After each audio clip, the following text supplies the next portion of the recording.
Allahumma salli ala Muhammad. Ya Rabbi salli alaihi wasallim. Allahumma salli ala Muhammad.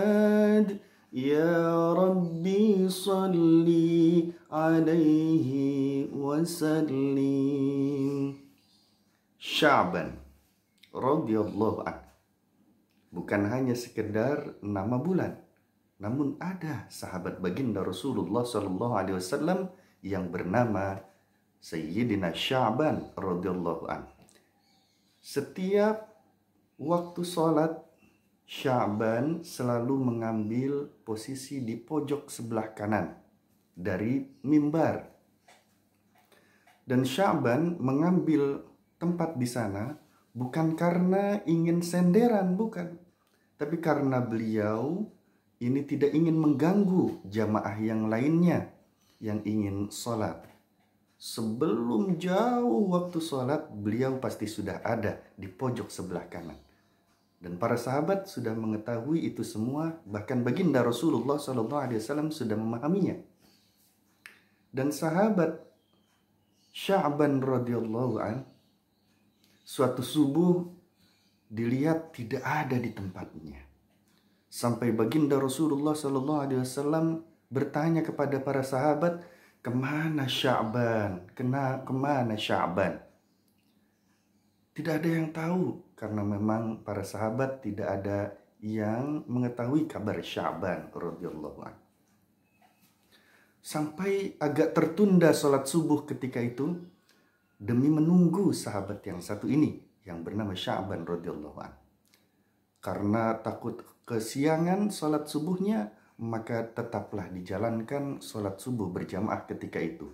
Dan selesai sholat subuh, baginda Rasulullah SAW kembali bertanya, Aina Sya'ban? Mana Sya'ban? Mana Sya'ban? Adakah yang tahu kabar Sya'ban? Semua terdiam karena memang tidak ada yang tahu. Kemudian baginda Rasulullah SAW kembali bertanya, siapa yang tahu rumah Sya'ban radhiyallahu anhu? Maka ternyata ada satu orang sahabat yang mengangkat tangannya, ya Rasulullah, kami mengetahui di mana rumah Sya'ban. Maka ketika selesai sholat subuh berjamaah, semua rombongan itu bersama baginda Rasulullah SAW ingin melihat bagaimana keadaannya Sya'ban. Mereka semua ke rumahnya. Dan Masya Allah, ternyata rumah Sya'ban dari Masjid Nabawi itu 3 jam lamanya perjalanan. Masya Allah. Dan ini dilakukannya tiap hari, setiap waktu sholat, Sya'ban selalu sholat di Masjid Nabawi. Padahal jaraknya 3 jam perjalanan dari rumahnya. Bagaimana dengan kita? Hadirin, tidak sampai di situ saja. Ternyata setelah diketuk pintu rumahnya Sya'ban, Assalamualaikum, ternyata dijawab dari dalam, terdengar seorang suara wanita parubaya. Menjawabnya, Waalaikumsalam. Dibuka pintunya. Ternyata dilihat, kaget wanita itu, ternyata baginda Rasul dan para sahabat yang datang.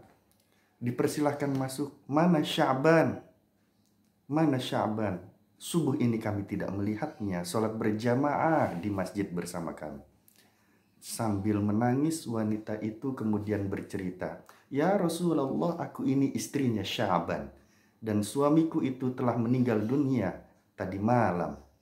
Semua serentak berkata, inna lillahi wa inna ilaihi raji'un. Kemudian wanita itu bertanya kepada Rasulullah SAW, ya Rasulullah, ada yang ingin aku tanyakan. Kami semua tidak memahami apa perkataan dari suami kami ini yang bernama Sya'ban.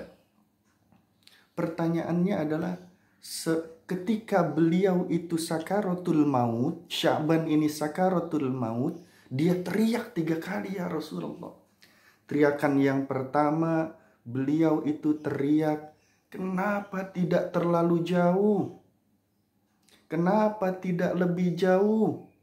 Teriakan yang kedua, kenapa bukan yang baru? Teriakan yang ketiga, kenapa tidak semuanya? Sambil sakaratul maut, Sya'ban berteriak demikian. Dan kami tidak mengetahui apa maksudnya itu, hai Rasulullah Sallallahu Alaihi Wasallam. Maka dijawablah oleh baginda Rasulullah Sallallahu Alaihi Wasallam bahwasanya ketika sakaratul maut, Allah Jalla Jalaluh menampakkan kembali perjalanan hidup manusia dari awal hidup perjalanannya, hidupnya sampai kematiannya. Maka ketika mengetahui pahala yang diperoleh oleh Sya'ban begitu dahsyat dari perjalanannya dari mulai rumah sampai ke Masjid Nabawi selama 3 jam, dan itu pahala dilihat betapa banyak dan indahnya, maka menyesallah Sya'ban dan berteriak ketika sakaratul maut itu, kenapa tidak lebih jauh perjalanan ke masjidnya? Masya Allah. Hadirin, tidak sampai di sini. Ketika mau ke masjid, suatu ketika musim dingin, dan Sya'ban itu ketika keluar rumah hanya memakai 1 helai pakaian. Kemudian ketika membuka pintu rumah, ternyata dinginnya luar biasa. Akhirnya kembali ke dalam rumah dan memakai baju yang lainnya. Tapi baju yang di dalamnya adalah baru, baju yang di luarnya adalah baju yang sudah lama. Ketika perjalanan ke masjid dilihat ada orang yang sedang kedinginan dan hampir mati karena kedinginan, yang tidak memiliki tempat tinggal, maka Sya'ban melepas pakaiannya. Tadinya dipikir ketika berangkat dari rumah, biarlah yang baru itu bajunya di dalam saja, yang di luar biar kalau kena debu kan tinggal saya buka. Ketika sholat saya pakai yang baru, sholat itu dengan baju yang baru. Tapi belum sampai di masjid, ternyata terlihat ada seorang yang sedang kedinginan dan dilepaskan baju luarnya, yaitu baju yang sudah lama, kemudian dipakaikan kepada orang tersebut, dan terselamatkanlah orang yang tidak punya rumah tadi dari ganasnya kedinginan dan tidak menjadi mati karena kedinginan dengan sebab sedekahnya Sya'ban kepadanya, yaitu berupa baju. Maka dia teriak ketika sakaratul maut dan dirinya melihat hal itu, betapa dahsyatnya baju yang disedekahkannya itu karena Allah. Dia akan memperoleh pahala yang begitu melimpahnya dari Allah, padahal karena bersedekah baju yang butut saja. Maka dia menyesal dan dia berteriak, kenapa tidak saya berikan yang baru saja itu pakaiannya? Kenapa saya berikan yang lama? Tentu kalau yang baru lebih banyak lagi dan lebih dahsyat lagi pahalanya di hadapan Allah Subhanahu wa Ta'ala.